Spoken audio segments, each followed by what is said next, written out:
નમસ્કાર, કેટીવી ન્યૂઝના વિશેષ કાર્યક્રમ ઇકોઝોન ખેડૂતોના હિતમાં કે વિરોધમાં હું ભૌમિક વ્યાસ તમામ દર્શક મિત્રોનું સ્વાગત કરું છું। આપને જણાવી દે કે કેન્દ્ર સરકારે એક જાહેરનામું પ્રસિદ્ધ કર્યું છે અને આ જાહેરનામું જે પ્રસિદ્ધ થયું છે તે જૂનાગઢ, સોમનાથ અને અમરેલી જિલ્લાને સાંકળતા વન અને મહેસૂલી વિસ્તારમાં અંદાજિત 1,84,000 હેક્ટર વિસ્તારમાં લાગુ કરવાનો ઇકોઝોન માટે નિર્ણય કરવામાં આવ્યો છે, જેને કારણે માનવામાં આવે છે કે 197 જેટલા ગામો ઇકોઝોનના કાયદાની નીચે આવી જશે અને હવે ખેડૂતો, ગ્રામ પંચાયતો, ભાજપ અને કોંગ્રેસના સૌરાષ્ટ્રના નેતાઓમાં આ કાયદાની સામે ભારે ગુસ્સો જોવા મળી રહ્યો છે।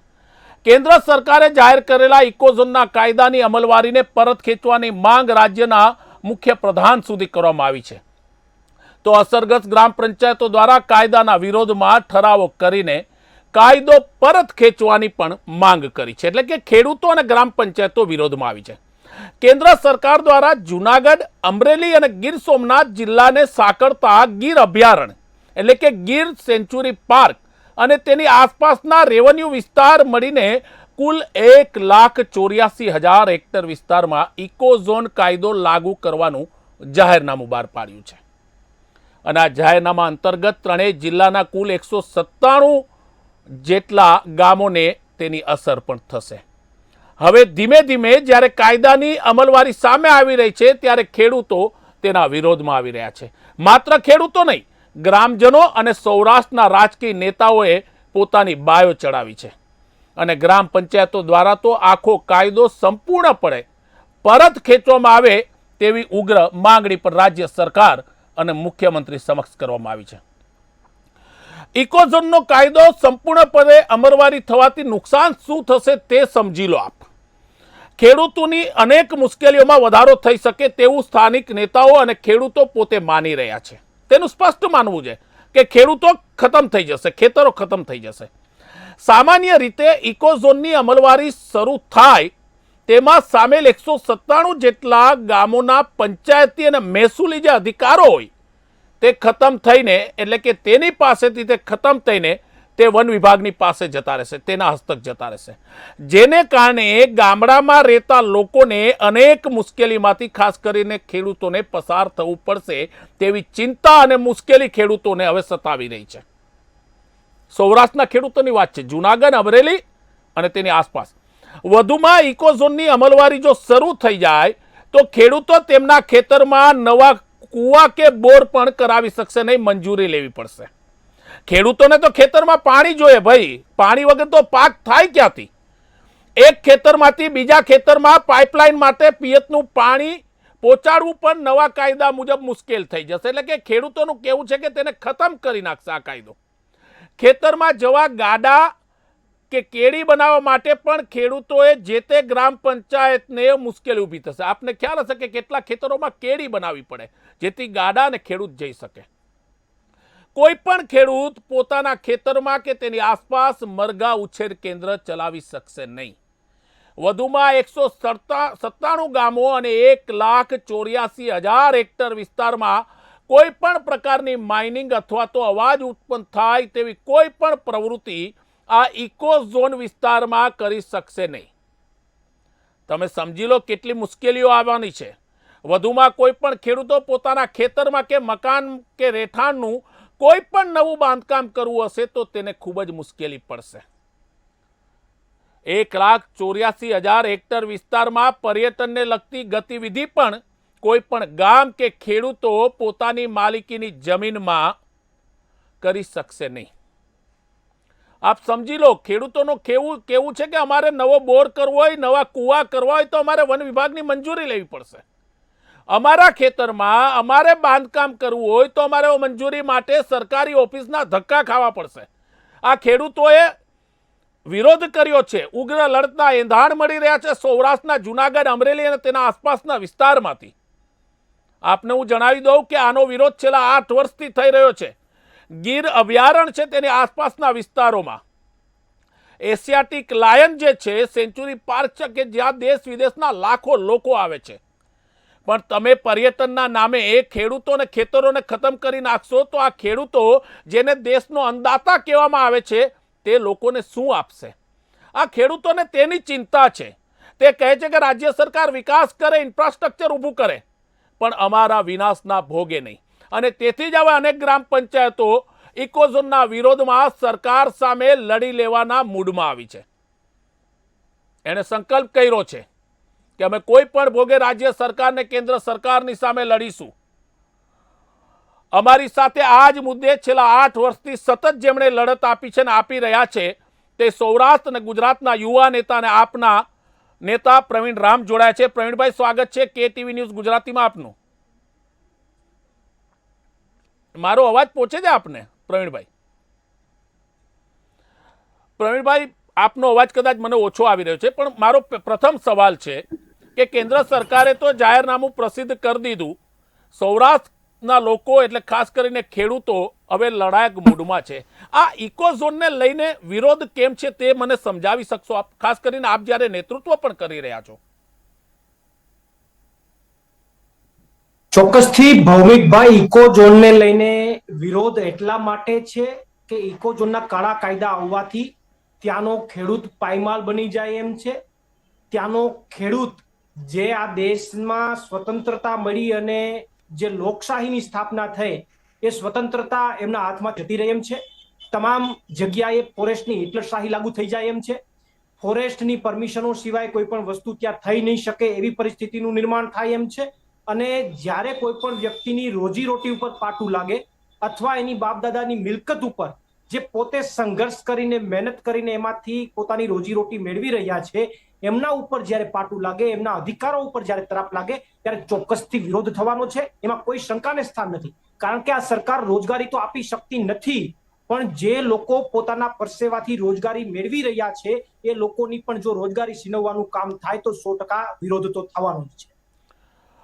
મારી ભૂલ ન થતી તો પ્રવીણભાઈ એક સવાલ પૂછવા માંગુ છું. કુલ અંદાજિત 1,84,000 હેક્ટર જેટલી જમીન ઉપર આ ઇકોઝોનનો કાયદો લાગુ કરવાની વાત છે. આપને લાગે છે કે આ કાયદો લાગુ થવાથી ખેતર અને ખાસ કરીને જગતનો તાત જેને ગણવામાં આવે છે, અન્નદાતા આપણે જેને કહે છે, તે ખતમ થઈ જશે?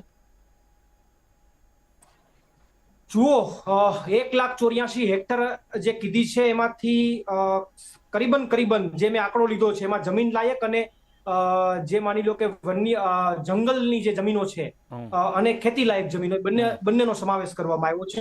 એમાં 10 લાખ વીઘા જેટલી જમીન તો ખેતી લાયક જમીન આ ઇકોઝોનમાં જાય છે. 10 લાખ વીઘા એટલે સમજી લો કેટલા પરિવારો એના ઉપર નભતા હશે, કેટલા ખેડૂતો એના ઉપર નભતા, કેટલા ગામડાઓ, 196 ગામડાઓની અંદર આ પ્રભાવિત થઈ રહ્યો છે.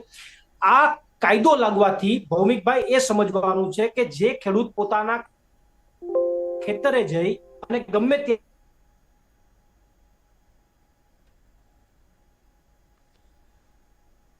ક્યારે પણ એને કોઈ નડતું વૃક્ષ નડતું હોય તો એને કાપી શકતો હતો. પોતાના ખેતરમાં વરસાદમાં જ્યારે એનો રસ્તો ખરાબ થઈ જાય તો એ માટી ભરી અને એ રસ્તો સારી રીતે રિપેર કરી શકતો હતો. પરંતુ હવે કાયદો આવવાથી એવું બનશે કે ત્યાંનો ખેડૂત એમને કદાચ કોઈ નડતું વૃક્ષ કાપવું હશે, એમને કદાચ વીજળીનો થાંભલો ચેન્જ કરવો હશે, વાયર બદલવું હશે, એમને કદાચ એમના જ ઘરમાં માટીના લીપણથી માટીનું લીપણ કરવું હશે, એમનો જ રસ્તો એમને રિપેર કરવો હશે, કોઈ પણ વસ્તુ કરવી હશે, ઇવન એમના જમીનના રેકર્ડ પણ એને સુધારવા હશે. માની લો કે 7/12 માં કઈ નામ સુધારવા છે અથવા વારસાઈ.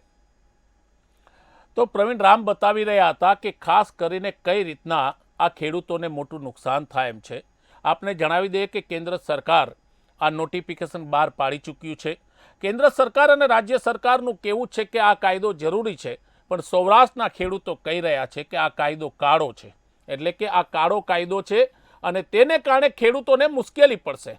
હું આપને જણાવી દઉં કે સૌરાષ્ટ્રમાં જો આ કાયદો લાગુ થશે તો જૂનાગઢ, અમરેલી, ગીરની વિસ્તાર, ગીર સોમનાથની વિસ્તારના આસપાસના વિસ્તારમાં કોઈ ખેડૂતે પોતાના ખેતરમાં બોર પણ કરવો હશે, કૂવો પણ કરવો હશે તો તેને મંજૂરી લેવી પડશે. તે પોતાની રીતના નહીં કરી શકે. તે ખેડૂતને પોતાનો રસ્તો બનાવવો હશે, પોતાના ખેતરમાં જવા તો પણ વન વિભાગની મંજૂરી લેવી પડશે. એટલે કે તમામ અધિકારો, તમામ હક, તમામ ચીજ વન વિભાગને હસ્તક જશે. આને લઈને ખેડૂતોમાં ઉગ્ર રોષ છે અને તેથી જ ખેડૂતો ઉગ્ર લડતના એંધાણ આપી રહ્યા છે. તે સતત માગણી કરી રહ્યા છે કે આ કાયદો સંપૂર્ણપણે રદ કરવામાં આવે. અમારી ટેકનિકલ થોડો ફોલ્ટ છે, તેને કારણે પ્રવીણ રામ સાથે અમારો સંપર્ક નથી થઈ શકતો, પણ ફરી એકવાર પ્રવીણભાઈ જોડાઈ ગયા છે. અમે પ્રયત્ન કરીશું પ્રવીણ રામ પાસે જવાનો. પ્રવીણભાઈ, આપ કહેતા હતા કે સંપૂર્ણ હક અને અધિકારો છીનવાઈ જશે. રાજ્ય સરકાર ને કેન્દ્ર સરકાર કહે છે કે કાયદો જરૂરી છે, પણ જો રાજ્ય સરકાર આ કાયદો, કેન્દ્ર સરકાર આ કાયદો રદ ન કરે તો ખેડૂતો ક્યાં માર્ગે આંદોલન કરશે? કારણ કે આ તો ગાંધીનું ગુજરાત છે, આ સરદાર વલ્લભભાઈ પટેલનું ગુજરાત છે. જુઓ, ખેડૂતો કોઈ પણ માર્ગે અથવા કોઈ પણ દિશામાં આંદોલન કરવા અત્યારે એટલા માટે તૈયાર છે કારણ કે એમનું બધું જતું રહે એમ છે, એમનું કાંઈ રહે એમ નથી. ઇવન આ કાયદાની અંદર ઉલ્લેખ છે કે રાત્રે વાહનો ચલાવવા, તો એમાં નીચે એક જ લીટીનો ઉલ્લેખ કર્યો છે કે લાગુ કાયદાનું નિયંત્રણ રહેશે, પણ શું નિયંત્રણ એનો કોઈ ઉલ્લેખ જ નથી. કોઈ જળ અધિકારી આવી જાય તો રાત્રે એમ પણ કહી દે કે 8 વાગ્યા પછી કોઈ ઘરની બહાર નથી નીકળવા. આ કાયદાની અંદર એવો ઉલ્લેખ છે કે ઘોંઘાટવાળી વસ્તુઓ કોઈ નહીં થઈ શકે. તો ત્યાંનો ખેડૂત પાકની લણણી કરે છે, કેમાં કરશે? થ્રેસરમાં કરશે તો અવાજ તો આવશે, ઘોંઘાટ તો થશે. કઈ રીતે પાકની લણણી કરશે? ત્યાંના ખેડૂતને બોર કે કૂવો કરવો હશે તો પરમિશન લેવા જવી પડશે, એનઓસી લેવા જવી પડશે. એટલે આખી વહીવટી પ્રોસેસ છે એ ફોરેસ્ટ ખાતા હસ્તક જતી રહે, એટલે ખૂબ લેન્ધી પ્રોસેસ થઈ જશે. અને સાથે સાથે ખેડૂતને બીજું એમાં એવો ઉલ્લેખ છે કે કોઈ પેઢી બનાવીને તમારે ગૌશાળો કે તબેલો કરવો છે તો મંજૂરી નથી, તો ત્યાંનો ખેડૂત કરશે શું? એટલે આ સૌથી મોટા મુદ્દાઓ છે ને, એટલા માટે ખેડૂત 100% આ આંદોલનમાં ખૂબ મજબૂતાઈથી આગળ વધશે, ખૂબ મજબૂતાઈથી આ આંદોલન કરશે, અને જ્યાં જરૂર પડશે ત્યાં અમે આંદોલનના એક નેતૃત્વના ભાગરૂપે.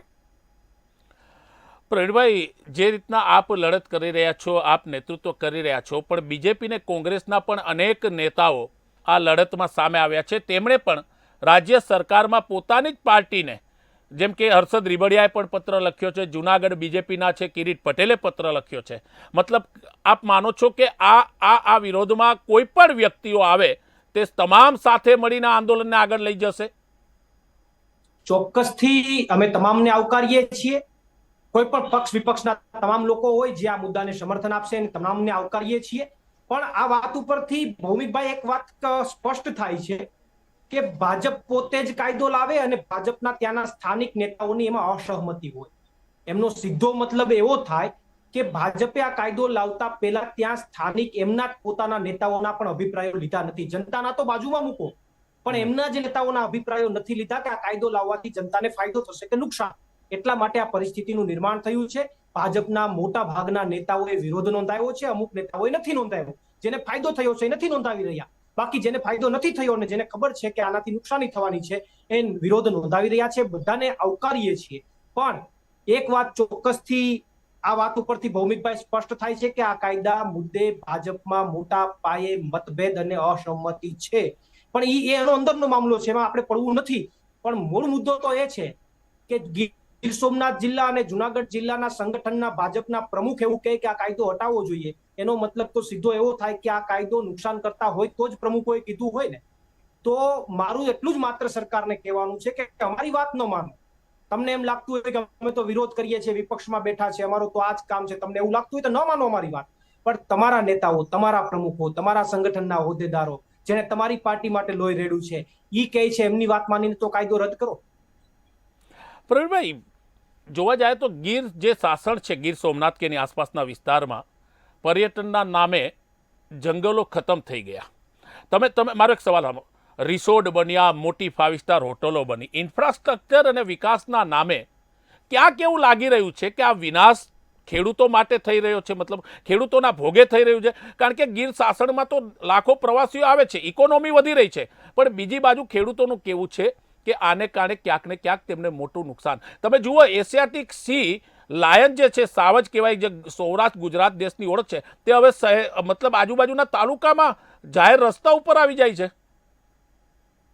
ભૌમિકભાઈ, આખી બાબતની અંદર હું થોડીક તમને લાંબી ચર્ચા કરી જેથી તમને આખો મુદ્દો સમજાય. બિલકુલ બિલકુલ. સિંહ છે એ બહાર આવી જાય છે, વાત સત્ય છે, પણ સિંહ ટુરિઝમના કારણે બહાર આવી ગયા છે અથવા ત્યાં કંઈ પણ ડેવલપમેન્ટ થયું છે એના કારણે બહાર આવી ગયા છે, તદ્દન ખોટી વાત છે. આ વાત જ્યાં સુધી સ્થાનિક લેવલે કોઈ લોકો નહીં જાણે ત્યાં સુધી આમની અંદર ભૂલ જ થશે. સિંહ એટલા માટે બહાર આવ્યા છે, એના 2 મુખ્યત્વે કારણ છે. સિંહ, હું એવું માનું છું કે કોઈ જીવ છે જીવ પાસે જ જાય. સિંહ એક સજીવ પ્રાણી છે ને જ્યાં માનવ વસવાટ હોય ત્યાં આજુબાજુમાં જે ભ્રમણ કરે, એને એનાથી દૂર રહેવું ગમતું નથી. બીજી વાત, સરકારની 2 પોલિસીઓ એટલી ખતરનાક રીતે સરકારે પસાર કરી કે જેના કારણે સિંહે બહાર આવવું પડ્યું. પહેલું, વર્ષો પહેલા જંગલનું નીચેના ભાગમાંથી સમયાંતરે કટિંગ થતું. ભૌમિકભાઈ, સમયાંતરે કટિંગ થતું હતું એના માટે ત્યાં સિંહને ખોરાક મેળવવામાં ઈઝી પડતો હતો, કારણ કે ઝાડવાઓ કટિંગ થઈ જાય, નીચેના જે કઈ ઝાડી ઝાખરાઓ કટિંગ થઈ જાય એટલે ખુલ્લી સ્પેસ મળે અને એમાં સિંહ જંગલી પ્રાણીનો શિકાર ઈઝીલી કરી શકતા હતા. હવે સરકારે એની પોલિસી બદલીને નીચેથી જે કટિંગ કરવાનું હતું, જે સાફ કરવાનું હતું જંગલ નીચેથી, એ બંધ કરી દીધું. એ બંધ કરવાના કારણે સિંહ કોઈ હરણનો કે કોઈ જંગલી પ્રાણીનો શિકાર નથી કરી શકતું, કારણ કે એ ઝાડી ઝાખરામાં હરણ તો જતું રહેશે, સિંહ નહીં જાય, બચી જાય છે. એટલે શિકાર સિંહ ત્યાં અંદર કરી શકતો નથી, ખોરાક મળતો નથી, પાણી મળતું નથી, એટલા માટે સિંહે બહાર આવવું પડ્યું છે. પહેલી વાત. બીજો સૌથી મહત્વનો મુદ્દો એ છે કે સરકારે પોલિસી ચેન્જ કરીને જે પહેલા જંગલની અંદર નેસડાઓ હતા, માલધારીઓ રહેતા હતા, એમને બહાર કાઢી દીધા. એમને બહાર કાઢવાથી થયું એવું કે સિંહ પણ સાથે સાથે બહાર નીકળી ગયા, કારણ કે કુદરતનો નિયમ છે જીવ પાસે જાય. સિંહ જ્યાં નેસડાઓ હતા ત્યાં આજુબાજુ જ વસવાટ કરતા હતા. જેવા નેસડાઓ બહાર નીકળ્યા એટલે સિંહ પણ એની સાથે સાથે ખોરાકની શોધખોળ માટે બહાર નીકળી ગયા છે. ટુરિઝમ કે વિકાસના કારણે સિંહ બહાર નીકળ્યો એવું નથી. સિંહને પણ માણસ ગમે છે, માણસની બાજુમાં આવવું ગમે છે, એને પણ અંદર જંગલમાં એકલું નથી ગમતું, એટલા માટે બહાર નીકળ્યા છે, છેક ભાવનગર સુધી પહોંચ્યા છે. પણ જે કે આખી ઘટના તમે બીજી પહેલા જે મુદ્દો ચર્ચા તમે કરી કે ભાઈ વિકાસ જે થઈ રહ્યો છે તો વિકાસના ભોગે જંગલ ને નુકસાન ન થવું જોઈએ, 100% અમે માનીએ છીએ, પણ એવું પણ નથી.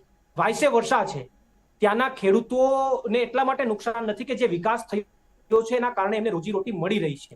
એમને રોજીરોટી મળી રહી છે એટલે કોઈ ગેરકાયદેસર પ્રવૃત્તિમાં કે બીજે ક્યાંય એનું ધ્યાન જોતરાતું નથી. બરોબર. એટલે જે વિકાસ થયો છે એમાં ખેડૂતોને ને ત્યાંના સ્થાનિક લોકોને ફાયદો થયો છે. બીજું, ત્યાં જે વિકાસ થયો છે ત્યાં કદાચ જંગલની અંદર કે આજુબાજુના વિસ્તારમાં કદાચ માની લો કે 1000 બિલ્ડિંગો અથવા 1000 હોટલો બની છે, તો એની સામે લાખોની સંખ્યામાં ખેડૂતોએ આંબાના બગીચાઓ બનાવ્યા છે. લાખોના સંખ્યામાં ખેડૂતોએ વનીકરણ કર્યું છે. ગીર તો ખાલી ગીર કહેવાય છે, બાકી તમે વેરાવળ સુધી જતા રહ્યો, જંગલ જ છે. એ કોણે વાવ્યું છે? એ ખેડૂતોએ જ વાવ્યું છે. એ ખેડૂતોએ જ મોટું કર્યું છે, જંગલ બનાવ્યું છે, વનીકરણ કરીને આંબાના વૃક્ષો હોય, આંબાના ઝાડ હોય, એ બધું જંગલ જેવી જ આખી પરિસ્થિતિ છે. એટલે ખેડૂતોએ તો કાયમી માટે ત્યાંના ખેડૂતોએ જંગલને મોટું કર્યું છે, જંગલને સાચવું છે, સિંહને સાચવો છે, અને સિંહ એના માટે કાયમી માટે પ્રિય છે. આજ દિન સુધીમાં મને એક દાખલો ભૌમિકભાઈ એવો બતાવો કે લોકોએ સિંહને, ગીરના સ્થાનિક લોકોએ સિંહને મારી નાખ્યો. એક દાખલો મને બતાવો. અથવા સરકારના ચોપડે ક્યાંય આવ્યું હોય કે સિંહને મારી, હા ક્યાંય સ્વરક્ષણમાં કોઈ ઘટના બની હોય એક બે તો એ વાત અલગ છે, પણ જાણી જોઈને પ્લાનિંગ પૂર્વક સિંહને ક્યાંય મારી નાખવામાં આવ્યો હોય એવો મને ગીરની અંદર એક દાખલો સરકાર બતાવે. તો એવું નથી થયું તો શા માટે લોકોને હેરાન કરવામાં આવ્યા છે?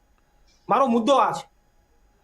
ખાસ કરીને પ્રવીણભાઈ જે વાત કરી, જે ઇકોઝોનનો કાયદો છે, જે આપણે વાત કરી કે ભાઈ કોઈ ખેડૂતે પોતાનો બોર પણ કોઈ કૂવો કરવો હોય તો એને મંજૂરી લેવી પડશે, એને રસ્તો બનાવવો હોય તો મંજૂરી લેવી પડશે, એના હક, એના અધિકારો છીનવાઈ જશે, વન વિભાગ હસ્તક જશે. આ બાબતનો વિરોધ છેલ્લા 8 વર્ષથી ચાલે છે અને આપ તેમાં સક્રિય રહ્યા છો. આપ છે કે બીજા આપના સાથીદાર નેતાઓ કોઈ પણ પાર્ટીના હોય અને ખેડૂત આગેવાન હોય. પણ હવે લાગી રહ્યું છે કે સરકાર આ મુદ્દે ગંભીર થઈ રહી છે અને આ કાયદો લાગુ કરવા તરફ સતત આગળ વધી રહી છે. આપ ખાસ કરીને આગળની રણનીતિ શું? મારું પૂછવાનું કારણ એક છે, હું કોઈ આંદોલનના અવેજમાં નથી, એક મીડિયા તરીકે મારી જવાબદારી છે, હું સવાલ પૂછું છું કે કઈ રીતના સરકારની સામે તમે રજૂઆત કરશો, ખેડૂતો સાથે જશો, એને આખું ચિત્ર સ્પષ્ટ કરશો, કઈ રીતના હશે પ્રવીણભાઈ? ચોક્કસથી આંદોલનની રણનીતિના ભાગરૂપે જોવા જઈએ તો અત્યારે ભૌમિકભાઈ અમે 3 પ્રોગ્રામો જાહેર કર્યા છે. 2 ઓક્ટોબરથી અમે એક અભિયાન અંતર્ગત 3 પ્રોગ્રામો જાહેર કર્યા છે. પહેલો પ્રોગ્રામ એ હતો કે દરેક ગ્રામ પંચાયતમાં ઇકોઝોનની વિરુદ્ધમાં ઠરાવ થાય. 2 ઓક્ટોબરે મોટા ભાગની ઘણી બધી પંચાયતોમાં ઇકોઝોનની વિરુદ્ધમાં ઠરાવો થયા છે. એ બદલ તમામ સરપંચોને હું અભિનંદન આપું છું. સાથે સાથે આ જે ગેજેટ આવ્યો છે એમાં 60 દિવસ સુધીમાં વાંધા અરજી રજૂ કરવાની છે. તો મેક્સિમમ ત્યાંના લોકો વ્યક્તિગત મેલ ઉપર અથવા પોસ્ટ દ્વારા વાંધા અરજીઓ મોકલવાના છે ને એનું અભિયાન આખું ચાલવાનું છે. અને ગરબાઓમાં નવરાત્રીમાં ઇકોઝોન નાબૂદ કરવાના બેનરો, ટોપીઓ સાથે લોકો ગરબા રમશે અને એક સાંકેતિક સ્વરૂપે લોકોને અને સરકારને જાણ કરશે કે અમારે આ કાયદો જોતો નથી. આવા પ્રોગ્રામો અત્યારે અભિયાન મારફત ચલાવવામાં આવશે. આવનારા સમયમાં જરૂર પડશે તો મોટી સંખ્યામાં જનમેદની પણ ઊભી કરીશું, કારણ કે 2016માં માત્ર 20 ગામડાઓમાં હજારોની સંખ્યામાં જનમેદની અમે ઊભી કરી અને સરકારને બતાવી છે. હવે કદાચ જરૂર પડશે તો 196 ગામડાઓ છે. આવનારા સમયમાં જરૂર પડશે તો લાખોની સંખ્યામાં જનમેદની આના માટે ભેગી કરવી પડે તો પણ કરીશું. શું કામ કરીશું ભૌમિકભાઈ? એના માટેનું એક મારે ખાસ તમને કેવું છે બિલકુલ. કે માત્ર ખેડૂતો માટે નહીં, માત્ર ત્યાંના સ્થાનિક લોકોના અધિકારો માટે નહીં, અમારે કરવી છે પબ્લિક ભેગી જંગલ માટે પણ, ત્યાંના વન્યજીવો માટે પણ અને સોસાયટી માટે. શું કામ?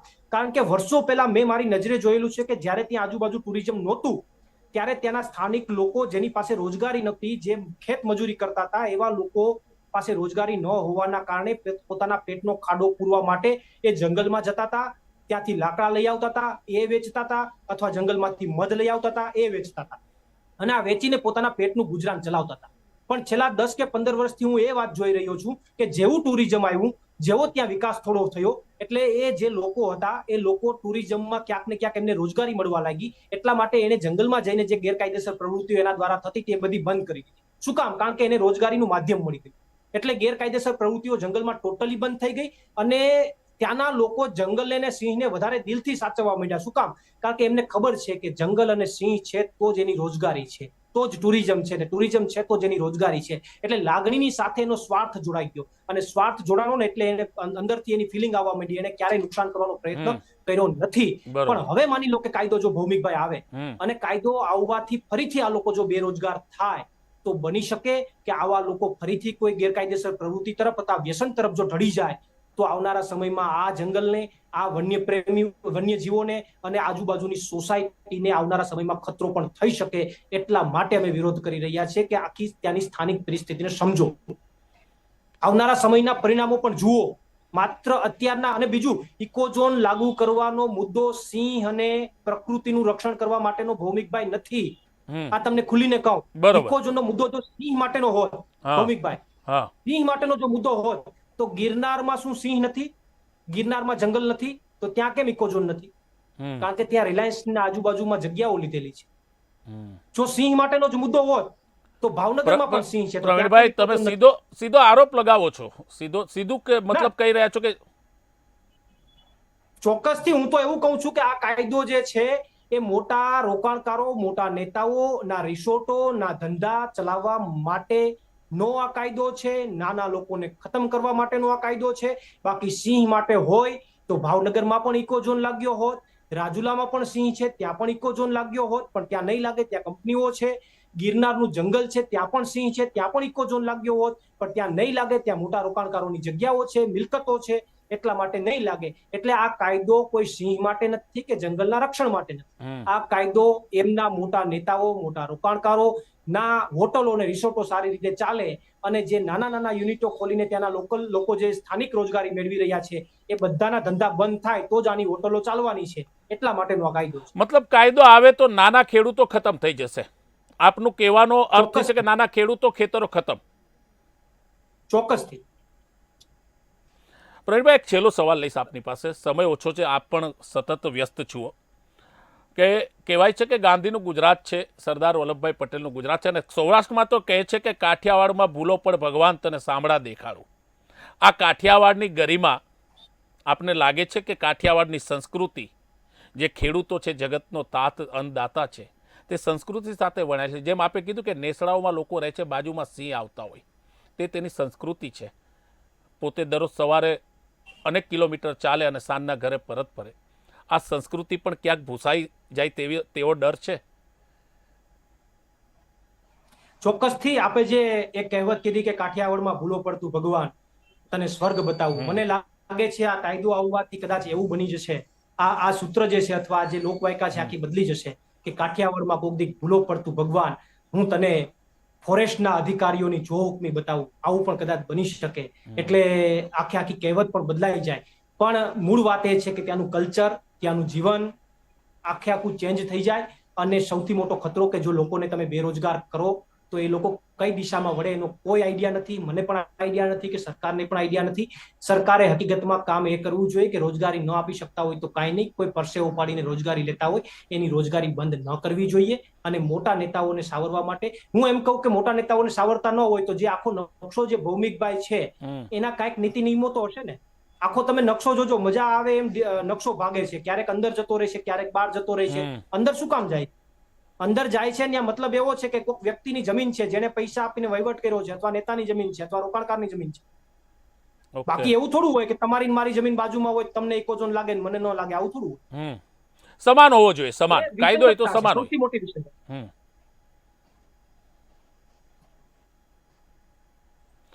તો પ્રવીણભાઈ, ખૂબ ખૂબ આભાર, તમે KTV ન્યૂઝ સાથે જોડાયા અને અમારી સાથે ચર્ચા કરી. તો આ હતા યુવા નેતા અને આપ નેતા પ્રવીણ રામ, જે ઇકોઝોન મુદ્દે પોતાની વાત રજૂ કરી રહ્યા હતા. અમે આપને ફરી એકવાર જણાવી દઈએ કે સૌરાષ્ટ્રના જૂનાગઢ, અમરેલી અને ગીર સોમનાથની આસપાસના વિસ્તારમાં ઇકોઝોન કાયદાના મુદ્દે ખેડૂતો આકરા પાણીએ છે.